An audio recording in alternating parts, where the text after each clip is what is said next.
Gold, trusted gold buyers. మీరు తాకట్టు పెట్టిన బంగారాన్ని విడిపించి ఈ రోజు ఉన్న మార్కెట్ ధరకు కొనబడను. Hi, welcome to my show. Suman sir నమస్తే. నమస్తే అండి సార్, యాక్చువల్గా మిమ్మల్ని కలవాలని చాలా సంవత్సరాలు అనుకుతున్నాను. బట్ ఫైనల్గా న్యూటన్స్ థర్డ్లో మూవీ ప్రమోషన్స్లో ఇలా కలవడం చాలా హ్యాపీగా ఉంది. అయితే ముందుగా మీకు కంగ్రాట్స్ సార్. అనగనగా అవార్డు రావడం, సో బెస్ట్ మూవీకి ఒక అవార్డు రావడం అనేది ఎప్పుడు మంచి విషయం. మీరు ముంబైలో అవార్డు తీసుకోవడం జరిగింది. థ్యాంక్ యూ అండి. సో ముందుగా దానికి కంగ్రాట్స్. Thank you. అయితే ఇంకో థ్యాంక్స్ కూడా చెప్పాలి సార్ మీకు. 2003 సత్యం సినిమా రిలీజ్ అయింది. ఒక 13 సంవత్సరాల కుర్రాడు, అంటే బాడీలో చేంజెస్ వస్తున్నాయి, క్యారెక్టరైజేషన్ బిల్డ్ అవ్వాల, అంటే ఆ వయసు అవ్వదు, బట్ అయ్యే సమయం.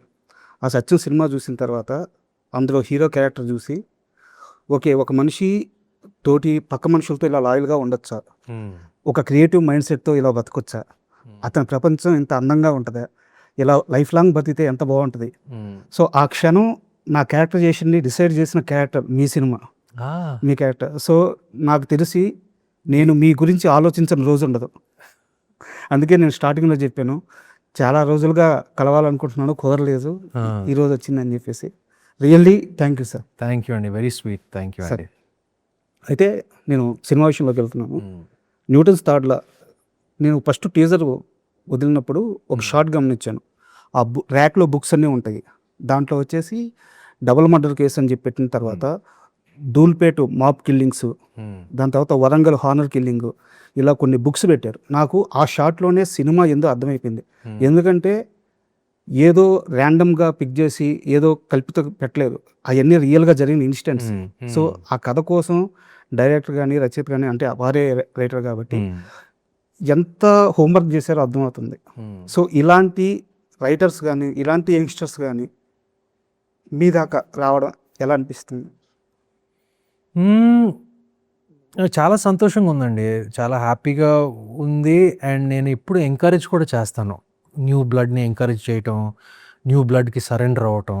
సో ఫ్రాంక్గా చెప్పాలంటే ఈ సినిమాలో జగపతి బాబు గారు, శ్రీనివాస్ అవసరాల్ గారు తప్ప I was probably the most, Jagapati Babu గారు తప్ప నేను I was the most senior. So like the directors young, very young, ఇంత మెచ్యూర్, ఇంత కాన్ఫిడెంట్, ఇంత ప్రిసైజ్ స్క్రిప్ట్ తయారు చేశారంటే నేను నమ్మలేదు అసలు.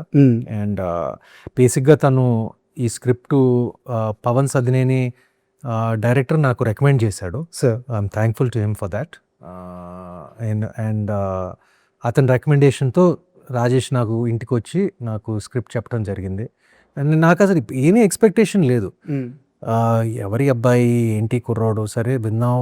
నాకేమో నరేషన్ నాకు జస్ట్ బ్రీఫ్గా వినటం ఇష్టం లేదు, నాకు డీటెయిల్గా వినటం ఇష్టం. అండ్ చెప్పడం మొదలుపెట్టిన తర్వాత అలా ఎక్కడో వెళ్ళిపోతూ ఉంది అసలు. ఇది ఒక ఎత్తు తర్వాత ఒక ఎత్తు తర్వాత ఇంట్రెస్ట్ తర్వాత ఒక ఇంట్రెస్ట్, ఒక ట్విస్ట్ తర్వాత ఒక ట్విస్ట్. చాలా బ్యూటిఫుల్గా చెప్పాడు కదా. అండ్ ఆ ఫస్ట్ నేరేషన్లోనే ఓకే చేసిన స్క్రిప్ట్ ఇది. అది చాలా రేర్గా జరుగుతుంది. అండ్ ఎస్పెషలీ ఒక కొత్త డైరెక్టర్. అవును, నాకు అది జరిగింది బేసిక్గా లాస్ట్ 10 yearsలో, ఓన్లీ లాస్ట్ 10-11 yearsలో మళ్ళీ రావాకి జరిగింది అండ్ ఈ న్యూటన్స్కి జరిగింది. ఓకే, ఫస్ట్ నేరేషన్లోనే ఓకే చేసిన సబ్జెక్ట్. అయితే డైరెక్టర్ గారు ఒక స్టేజ్ మీద మాట్లాడుతూ చాలామంది రిజెక్ట్ చేసిన స్టోరీ ఇది, అలాగే చాలామంది ఓకే చేసి ముందుకి ఫార్వర్డ్ కాలేకపోయిన స్టోరీ ఇది అని చెప్పి ఒక సందర్భంలో మాట్లాడారు. ఇంత గొప్ప స్టోరీ అక్కడ హోల్డ్ అయిపోవడానికి, మీరు ఓకే చేయడానికి ఏ సెన్సిబిలిటీస్ పనిచేస్తాయి? అంటే అదర్స్కి కానీ మీకు కానీ ఒక సెన్సిబిలిటీ ఉండాలి కదా ఆ కథను జడ్జ్ చేయడానికి. ఎక్కడ మిస్ అవుతుంది అది? అంటే చాలా కథలు ఇలాగే మిస్ అయిపోతున్నాయి ఇండస్ట్రీలో. మేకర్స్కి ఆ కథను జడ్జిమెంట్ సెన్సిబిలిటీ ఎలా ఉంటుంది అనేది నాకు అర్థం కావట్లేదు. నాకు నిజంగా ఆశ్చర్యం వేసిందండి. నేను ఎందుకంటే నాకు అది ఆ ఫంక్షన్లోనే తెలిసింది రాజేష్ ద్వారా. ఈ కథ చాలా చోట్లకి వెళ్ళింది, ఆఫీస్లో ఓపెన్ చేశారు కానీ మళ్ళీ క్లోజ్ చేశారు. ఇది నాకు ఈ విషయం నాకు తెలియలేదు. అండ్ ఆనెస్ట్గా నేను చాలా ఆశ్చర్యపోయాను.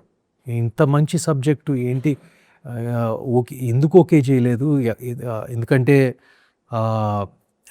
ఇది బడ్జెట్లో తీయగల, అంటే మేము బాగా స్పెండ్ చేసాము సినిమా మీద, బట్ బడ్జెట్లో కూడా తీయొచ్చు ఈ సినిమా. అండ్ ఈవెన్ ఈ సబ్జెక్ట్కి ఏంటంటే there is no clear hero. The clear hero is actually the screenplay. So అంత బాగుంటుంది స్క్రీన్ ప్లే. ఎందుకు ఓకే అవ్వలేదు అని నా అభిప్రాయం. నేను చాలా సర్ప్రైజ్ అయ్యాను. నేను బట్ నిజంగా- అప్పుడప్పుడు జరుగుతాయండి. అప్పుడప్పుడు నాకు తెలిసి ఇది ఒక్కటే కాదు, చాలా సబ్జెక్టులు చాలా దగ్గరికి వెళ్ళి చాలామంది నో అన్న సబ్జెక్ట్, అర్జున్ రెడ్డి లాంటి గొప్ప సబ్జెక్ట్కే అది జరిగింది. అది సార్ పెళ్లి చూపులకి జరిగింది. సో జరుగుతాయండి అప్పుడప్పుడు కొన్ని సబ్జెక్టులకి ఇటెళ్ళి అటెళ్ళి. మీ లైఫ్లో మీరు ఇలా వదులుకున్న, అంటే వేరే కారణాల వల్ల కావచ్చు, ఏ కారణాల వల్ల కావచ్చు, మీరు వదిలేసుకోవాల్సి వచ్చిన హిట్ మూవీ అంటే ఏదన్నా ఉందా మీ లైఫ్లో? రెండు ఉన్నాయండి నాకు. అంటే నా దగ్గరికి వచ్చిన సబ్జెక్టు, నేను వద్దనుకున్న సబ్జెక్టు రెండు ఉన్నాయి. చాలామంది వేరే వేరేగా అనుకుంటారు కానీ రెండు సబ్జెక్టులు ఏంటంటే నువ్వే కావాలి. ఓకే. అది డెఫినెట్గా నాకు అది ఒక బాధ ఉంది, ఒక రిగ్రెట్ ఉంది, అది ఎందుకు ఓకే చేయలేదని. కానీ దానికి కారణం కూడా ఉంది. ఎందుకంటే అప్పుడు ఆ టైంలో నేను 2 సినిమాలకి ప్యారల్గా పనిచేస్తున్నాను. ఇది యువకుడు, పెళ్లి సంబంధం. సార్ సో ఆ డేట్స్ మూలంగా అది ఓకే చేయలేకపోయాను. కానీ ఆ బాధ ఇంకా మిగిలిపోయింది, నువ్వే కావాలి. బట్ దాని తర్వాత స్రవంతి రవికిషోర్ గారే నాకు గౌరీ ఇచ్చారు. So it's okay. But I still ఆ క్లాస్మేట్ నువ్వే కావాలి ఎలా మిస్ అయిందని నాకు చిన్న బాధ ఉంది. దాని తర్వాత దేశముదురు, ఈ 2 సబ్జెక్టులు నేను మిస్ అయ్యానండి. బట్ దేశముదురు బహుశా నేను చేస్తుంటే అది ఆడేది కాదు.